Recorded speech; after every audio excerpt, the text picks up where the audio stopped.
Okay, so we are going to continue on with our lecture on containment. Okay, so we were talking about Marshall Plan and Truman Doctrine, and of course, as soon as the Marshall Plan is announced, the Soviets basically announced that none of these countries inside its bloc are going to take this aid.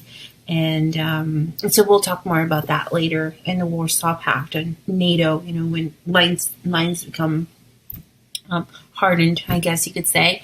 And so, the question remains, why go through all this trouble? Why go through this? Why offer up all this help? And I want to remind you, that the deal for the United States is we're afraid of the Depression. We're afraid of the consequences of that it might lead to the rise of dictators like in communist Russia. The Marshall Plan is there to help contain it. Okay, we want to keep the Depression away. We want those countries to be friendly to the United States, and we want to keep them from turning red. Okay. And so the idea here, of course, is to offer the aid to anybody that wants it. Iron Curtain, of course, is going to turn it down because they see it as a threat. And yeah, it kind of is. It is a threat to them because we're trying to stop the spread of communism, and they are trying to, promote communist ideals. So it's not like they're being paranoid without merit. We really are trying to stop the spread of communism, but that's only going to make things even worse. But what I want to talk about now is the reshaping of the U.S. government, the restructuring, if you will, because there is this whole other situations that are arising during this time period that warrant a different type of government and military structure.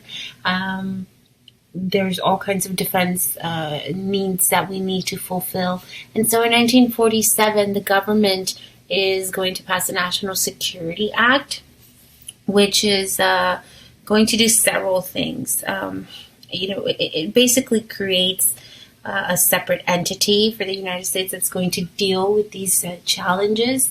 And part of it has to do with the fact that we have this atom bomb to deal with, and we want to make sure that it stays in our hands only. So cabinet positions are going to change. Number one, we're going to go from Secretary of War to being called the Secretary of Defense, okay? Because defense is now going to be an ongoing issue. It will be a full-time job. It's not just when we are at war. It's now all the time. We are trying to defend national interests, if you will. What else do we have here? National Security Council.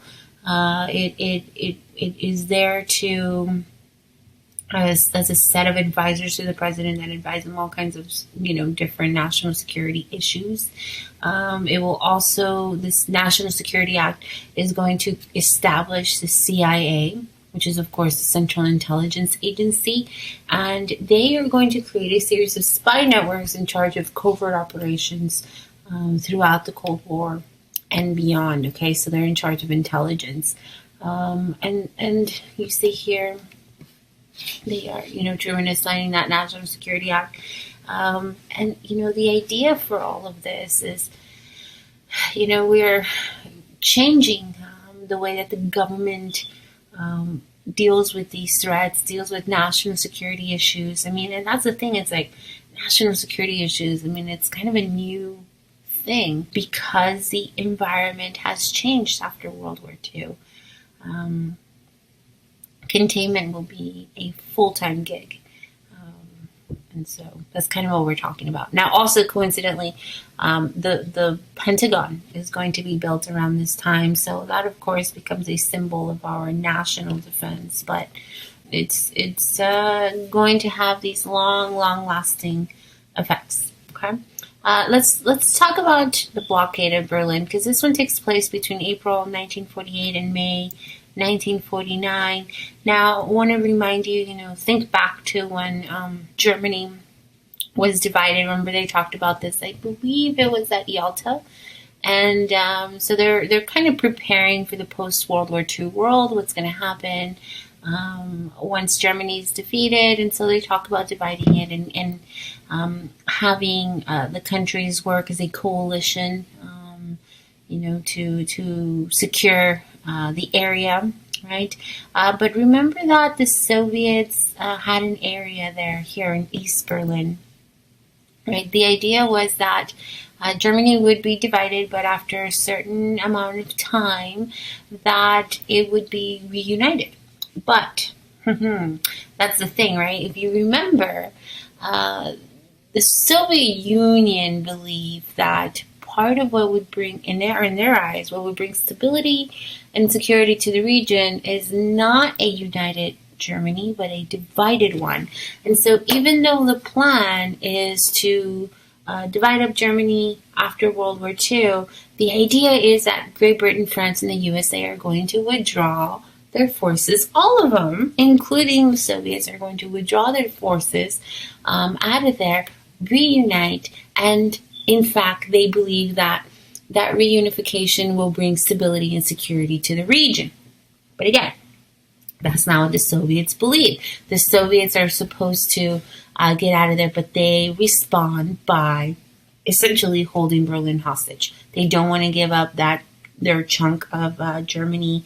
And so now we have here a standoff. Okay, the Soviets are going to blockade the city.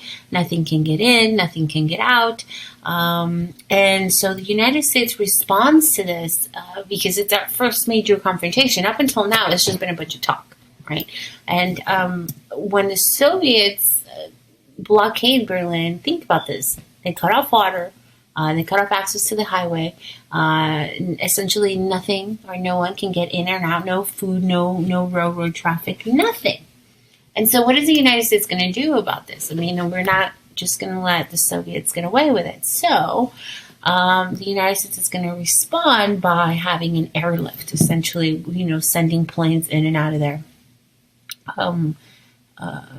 Dropping all kinds of supplies and stuff like that. So here, that's one of the pictures right here. So from June 1948 to 1949, almost an entire year of this, the U.S. is going to be flying in food, supplies, literature, all kinds of things to let the people in Berlin know, like, hey, we're trying to help you guys out here. The candy bombers, I don't know if I put that out here. No, I did it. But there's even like the candy bombers, these pilots that are, dropping all kinds of like chocolates and things like that for the people there. It's that whole mentality of winning their hearts and minds, if you will. So it's food, supplies, water, whatever they need. Why? Because the Soviets are holding the city hostage. They don't want to let go of East Germany. Why don't they want to let it go? Because the Soviets believe that in order to bring security and stability to the region, Germany's got to be divided, right? Like they see it as a threat. And we don't. Okay, so they don't want to leave. This is going to result in a standoff between the Soviets and the United States. The U.S. is going to respond by sending in plane after plane after plane. I have a number here. Sorry about that. I hate when that happens. Over 200,000 flights, 4,700 tons of supplies are going to be dropped in there. And so the idea is like, who comes out looking like the good guy here? Is it the Soviets or is it the United States? And it's undeniably, the United States are the good guys. And so the blockade of Berlin is going to fail for the Soviets. The United States is going to force the Soviets to back down. And it's a huge success for the United States in this first major confrontation, because here it is, this could possibly result in a war or a battle or something. Hostilities could actually break out, but the Soviets actually will back down. Truman frees Berlin, avoids the conflict. I mean, it's all working out really good for the United States up until this point. So the Berlin airlift is a huge success, and the United States avoids conflict for now. So it's not looking very good for the Soviets. They've lost Berlin, but there's more to come. So look out for the next section. Okay.